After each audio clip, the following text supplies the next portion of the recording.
Bonjour à tous et bienvenue dans ce nouveau tutoriel Createam. Aujourd'hui on se retrouve sur Photoshop CS6 pour parler d'un nouvel outil spécialement pour CS6 qui est le Content Aware Move Tool.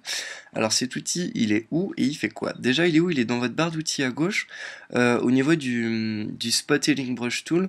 En fait c'est le quatrième outil dans la petite fenêtre, c'est celui avec les deux flèches qui se croisent, Content Aware Move Tool. Alors cet outil, en fait, il permet dans une image ou une création, de prendre un objet, de le déplacer dans cette création, tout en gardant le background.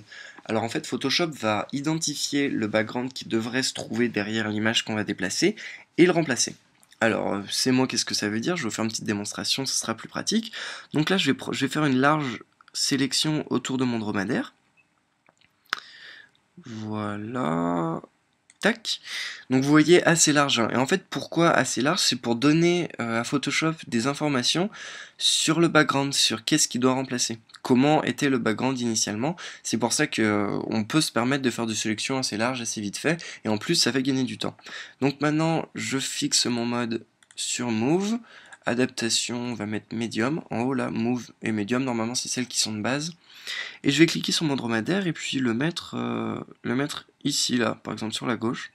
Tac. Et vous allez voir que, boum, automatiquement, euh, Photoshop réfléchit à comment le background aurait dû être derrière et le remplace automatiquement. Donc là, j'appuie sur CTRL D pour défaire ma sélection. Donc comme ça, là en plus, il y a une petite butte, donc on dirait que mon dromadaire est derrière cette petite butte, donc c'est plutôt pas mal. Et là, vous pouvez voir que le remplacement est quasiment parfait. Donc là, on peut voir que par exemple ici là on a une espèce de trace bizarre. On peut s'imaginer qu'il y avait un objet juste avant. Alors pour fixer tout ça, on va retourner dans la même fenêtre où on était. On va prendre le deuxième outil, le Healing Brush Tool, qui en fait fonctionne comme l'outil du tampon. En fait, il suffit d'appuyer sur Alt, de cliquer quelque part sur l'image et en fait de colorier. Et en fait, Photoshop va fixer un peu tout ça en fonction de là où on a cliqué qui va être le référent. Donc en fait, en fonction de la couleur, de la forme des images, de la texture, etc., Photoshop va identifier et remplacer ce qu'on veut changer. Vous voyez, c'est beaucoup mieux.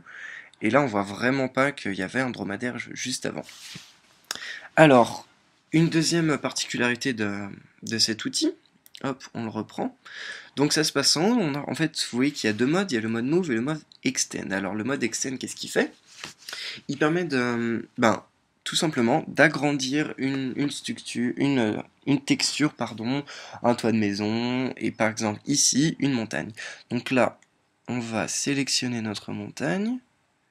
Voilà, toujours pas besoin de s'embêter à faire des sélections hyper précises ni quoi que ce soit. On sélectionne comme ça va.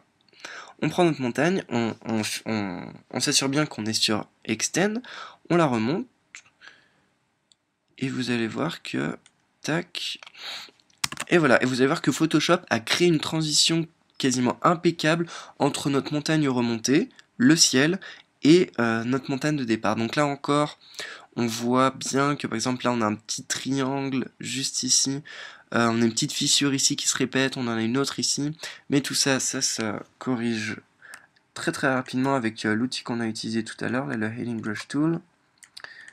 Tac, voilà, on prend. En plus là, le gros avantage c'est que c'est une montagne et donc du coup on peut se permettre d'avoir des irrégularités au niveau de la texture, c'est pas du tout gênant.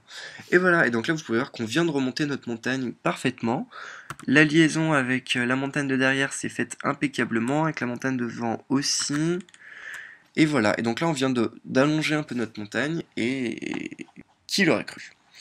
Un petit dernier outil, une petite dernière astuce, je dirais, avec le Content Aware Move Tool, toujours en mode Extend, c'est qu'en fait, il a la possibilité de dupliquer des objets et oula, j'ai mal fait ma sélection, et en fait de les insérer dans un background, de les insérer en tenant compte du background. Alors ça, c'est assez pratique si vous voulez dupliquer des dromadaires.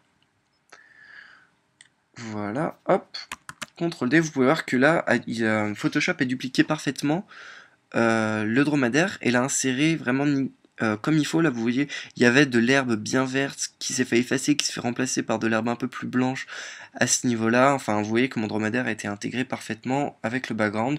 Donc ça fait gagner énormément de temps lorsqu'on veut multiplier un même objet dans Photoshop. On prend ça, on fait une sélection assez vite autour de notre objet, on le déplace et pouf, il est dupliqué. Donc voilà, on a fait à peu près le tour de ce nouvel outil qui est le Content Aware Move Tool dans Photoshop CS6. J'espère que vous aurez appris des choses et que cet outil va vous être utile pour vos futures créations. Moi, je vous dis à bientôt pour de prochains tutoriaux et n'oubliez pas d'aller nous liker la page Createam sur Facebook et de nous suivre sur Twitter, comme ça vous serez toujours au courant des derniers tutos, des nouveaux articles qu'on publie, enfin vous verrez, il y a pas mal de choses. Allez, à bientôt pour de nouveaux tutoriaux.